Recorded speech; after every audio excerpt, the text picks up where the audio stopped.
Patrick Allemand, contrairement à ce qu'il proclame régulièrement, Christian Estrosi est bien loin d'avoir tenu toutes ses promesses de campagne. Oui, et j'en ai apporté la preuve, tout simplement en reprenant son programme de 2008. Et on s'aperçoit que, contrairement à ce qu'il dit, non seulement il n'a pas fait 100% de ce qu'il avait prévu, mais en fait, 45 engagements sur les 100 qui étaient initialement inscrits dans son projet n'ont pas été réalisés. C'est quand même colossal.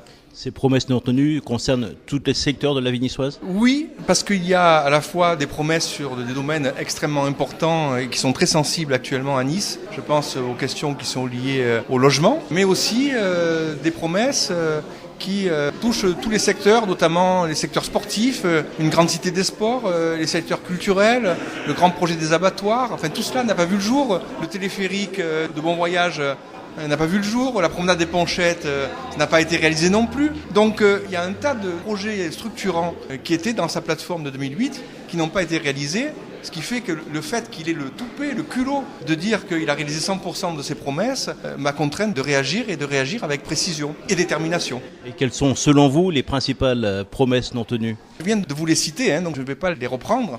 Mais il y en a quand même 45. Je ne parle pas du port au large de l'aéroport, je ne parle pas du centre nautique dans le bassin Olympia au port de Nice.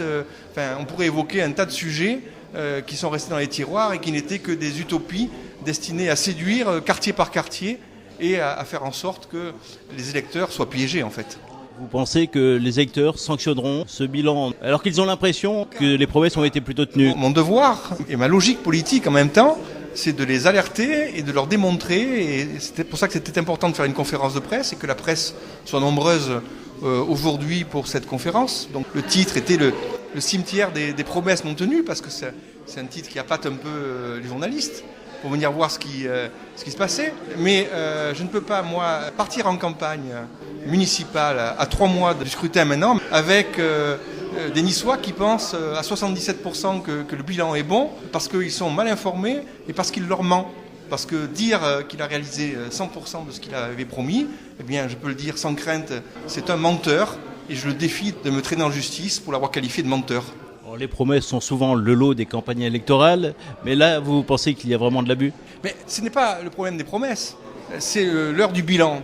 Il aurait pu tout simplement faire ce que lui-même a préconisé hier lors de l'émission BFM au président de la République de faire. Il a dit, François Hollande aurait pu dire j'ai pas pu, j'ai pas réussi. Avec honnêteté et humilité, a-t-il précisé. Eh bien, les conseils qu'il a donnés au président de la République, il aurait mieux fait de se les appliquer à lui-même en disant la même chose, j'ai pas pu tout faire.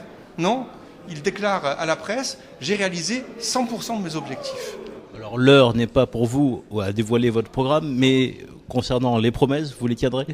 Mais écoutez, on est en train de travailler à un projet qui va étonner la ville et qui ne sera pas forcément extrêmement coûteux. En tout cas, c'est la commande que j'ai faite aux équipes qui travaillent autour de moi.